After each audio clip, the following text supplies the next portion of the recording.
各位觀眾，歡迎收看焦點新聞台。今日我想同大家講一件事，一件令我心口焗住、越聽越激嬲嘅事。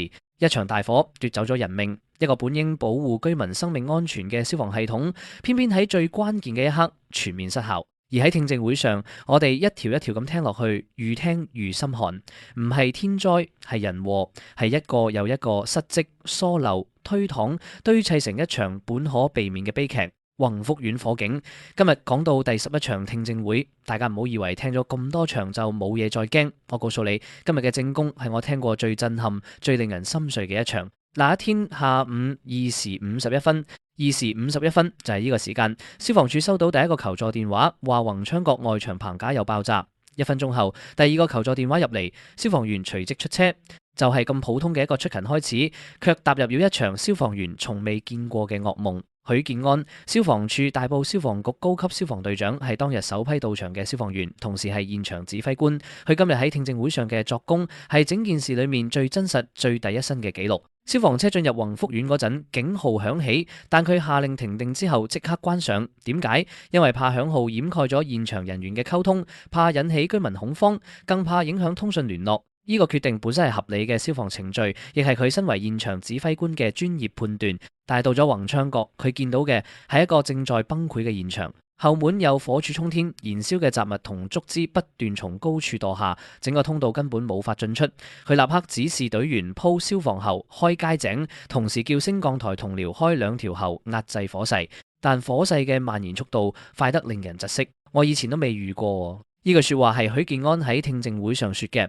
一個資深消防員見過幾多大火，卻在宏昌閣見到一個令佢都驚愕嘅場面：燃燒緊的棚架、竹枝在烈火中爆裂嘅巨響，震耳欲聾，響過任何一個大聲公可以發出嘅聲音。佢翻去到宏昌閣正門，見到大量濃煙已經從頂樓冒出，火勢由大廈背面迅速蔓延至正門，突然好大火。就係咁一個突然一個好大火，導盡咗整個現場嘅驚慌失措。救人優先係消防員嘅天職，佢嘅腦海裏係居民，係生命。佢曾經諗過派員進入大廈啟動火警鐘，但現場條件根本做唔到，後門冇法進出，正門有燃燒雜物持續墜落，情況惡劣到令人絕望。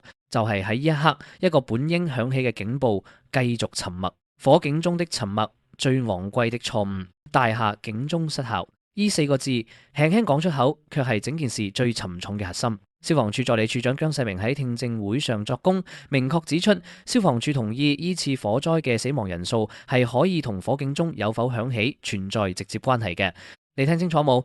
消防處自己都承認，如果火警鐘響咗，或者可以減少死亡。但係火警鐘偏偏冇響，點解冇響？因為整個消防系統喺火災發生之前早就已經失效咗。消防車嘅終端機係記錄屋苑消防裝置狀態嘅工具，而許建安喺佢到場之前係可以從呢個終端機睇到相關記錄嘅。換句話說，系統嘅失效唔係一個突然發生嘅意外，而係一個早已存在、早有記錄嘅問題。一個有記錄嘅問題，卻冇人去正視、去修復、去跟進，最終釀成大禍。呢係咩邏輯？呢係咩制度？承辦商失職、知情不報、虛假陳述。而家講到令人最憤怒嘅部分，承辦商消防商宏泰涉嫌知情不報，呢幾個字意味住咩？意味住有人知道消防系統出咗問題，卻選擇唔講，選擇掩蓋，選擇當佢唔知。一個屋苑裏住咗幾多個家庭，幾多位長者，幾多個小朋友，佢哋嘅生死就係咁被人輕描淡寫地放棄咗。另一間消防商中華發展更加誇張，冇做任何巡查就去申請停用消防裝置，涉嫌虛假陳述。唔去巡查，但係申報表上寫住已巡查。唔去確認系統狀況，但係申報系統正常，係咁嘅嗎？呢唔係失職，呢係欺詐。而係拿住別人嘅生命安全去做出嘅欺詐行為。但更加令人震驚嘅係消防總掣，消防總掣被人全關咗，大廈入面所有嘅消防系統就係被呢個總掣關掉。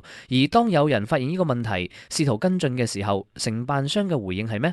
唔好教人做嘢，就係呢一句話，唔好教人做嘢，然後就冇跟進，就冇處理，就讓消防總掣繼續關注，讓整個屋苑嘅消防系統繼續癱瘓，讓幾千個居民繼續住喺一個一旦失火就冇任何保護嘅高危環境之中。唔好教人做嘢，你知唔知道你呢句話代價係幾多條人命？監管漏洞，每年6萬份表，只查0.5%。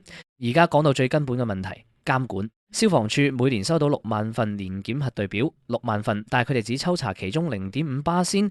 你聽到冇？6萬份只查0.5%，即係話絕大多數嘅年檢報告入到去消防處之後，係直接放落檔案夾，冇人過問嘅。咁呢個制度究竟係點設計出嚟嘅？係設計來保護居民安全嘅，定係設計來保護那些承辦商，讓佢哋可以毫無後顧之憂地做假數、交假表嘅？更加令人嘩然嘅係消防處對於違規嘅態度。如果消防裝置被關掉嘅時間係少於1年，消防處嘅慣例係唔跟進，原因係怕承辦商斷尾，即係怕佢哋唔願意再做呢份工，索性放棄監管，所以就算違規都唔追究。如果超過1年，更加離譜，只係勸喻唔會檢控。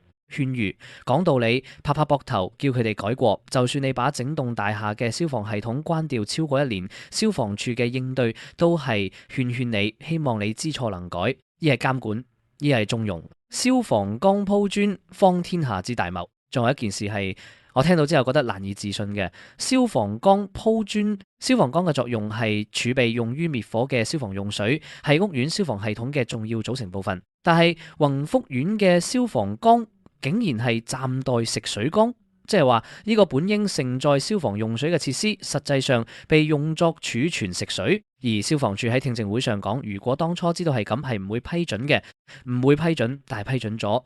點解批准咗？因為有人冇有如實申報，有人冇有認真審核，有人冇有做好把關，環環相扣嘅失職，每一個環節都出咗問題。當一座大廈嘅消防系統、警鐘、消防崗、消防裝置全部出現問題，全部處於失效或者被關閉狀態，呢座大廈究竟係一座居所，定係一座等待被點燃嘅火柴盒？物管公司的責任，低級錯誤，致命代價。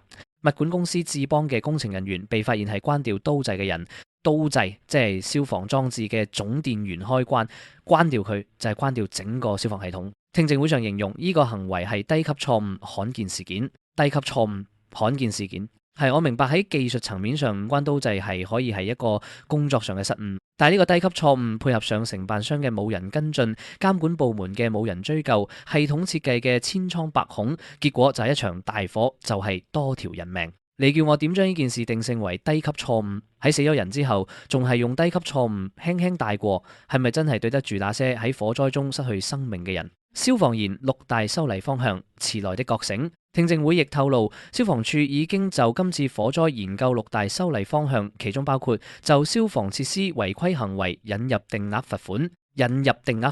終於，但係我要問一句，係咪要等到呢場火，等到呢啲人命先至覺得應該有罰款？以前唔係冇法做噶嗎？以前唔係唔知道有問題噶嗎？而家說要研究修例，研究呢2個字就係代表要繼續拖。幾時真正落實？幾時真正執法？幾時真正令到違規嘅承辦商受到有阻嚇性嘅懲罰？全部都係問號。仲有一點，聽證會上亦承認大維修嘅大廈本身火災風險係高嘅，認大維修大廈火險高，但係就話現時冇政策對大維修大廈進行突擊檢查，亦冇有加多巡查次數，知道係高風險，但係唔做任何額外嘅防範措施，呢係什麼邏輯？係等多一場火先至會行動嗎？居民的痛，被系統遺棄的人。我哋講咗咁多制度、咁多失職、咁多數字，但係我想大家停一停，諗一諗住在宏昌閣裏面嗰啲居民，2時51分火起而警報從未響過。住喺宏昌閣裏面嘅人，有老有嫩，有長者，有小朋友，有普通嘅香港市民，每一個都只係想安安穩穩住喺自己嘅家。佢哋交租交管理費，佢哋信任屋苑嘅管理，信任承辦商，信任消防系統，信任政府嘅監管。但係呢一份信任係用咩換嚟嘅？係一個全面失效嘅消防系統，係一個知情不報嘅承辦商，係一個冇做巡查就申報停用嘅消防商，係一個每年只查0.5%核對表嘅消防處，係一個關咗超過1年消防裝置，只係勸你嘅監管制度。火氣嗰一刻，警鐘冇聲，煙霧彌漫，有人永遠冇法再走出那棟大廈。係咩令佢哋走唔出去？唔係火，唔係煙，係系統，係一個一次又一次被人捅穿漏洞、被人利用、被人濫用、被人無視嘅系統，把本應受到保護嘅人置於危險之中。我每次想到呢啲，心裏就有一把火，唔係嬲一個人，唔係嬲一間公司，係嬲個制度，係嬲一種由上到下大家都覺得有人做就好，我唔使理嘅文化。誰來擔責？誰敢擔責？許建安喺現場做咗佢可以做嘅一切，消防員喺火場拼命，嘗試挽救每一條生命。我對前線消防員冇任何批評，佢哋係英雄，係用血汗和生命守護香港嘅人。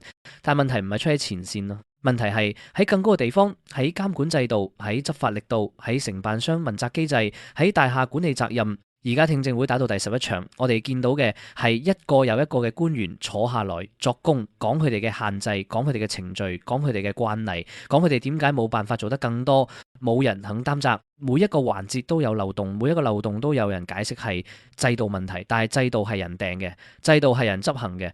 如果制度有問題，係咩人要負責？知情不報嘅承辦商係咩刑責？虛假陳述嘅消防商係咩後果？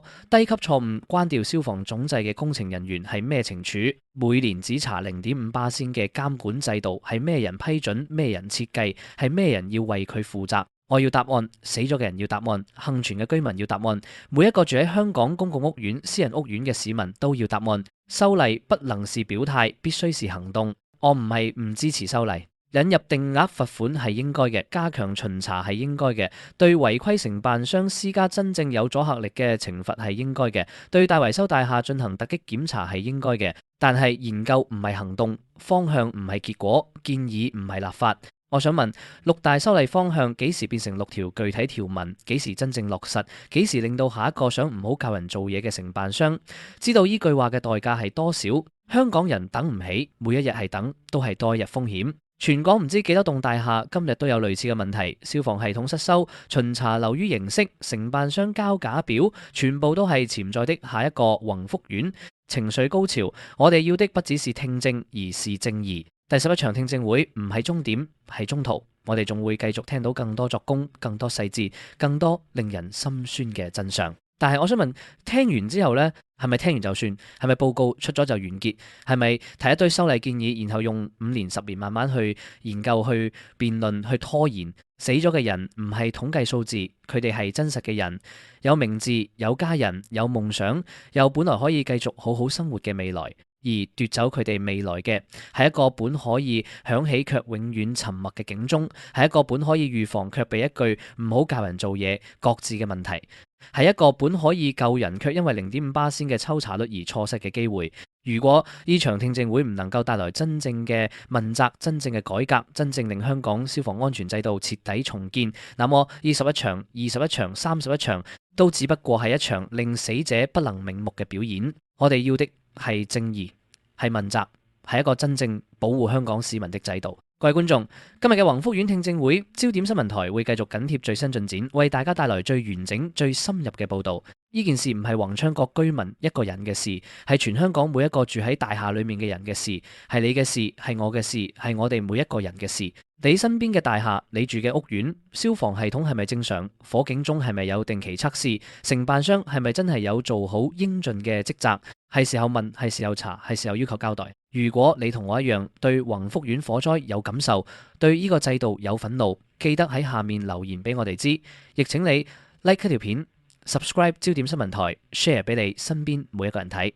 唔係為我哋嘅數字，係為讓更多人知道呢件事，讓更多人一起發聲，讓死去嘅人唔係白死。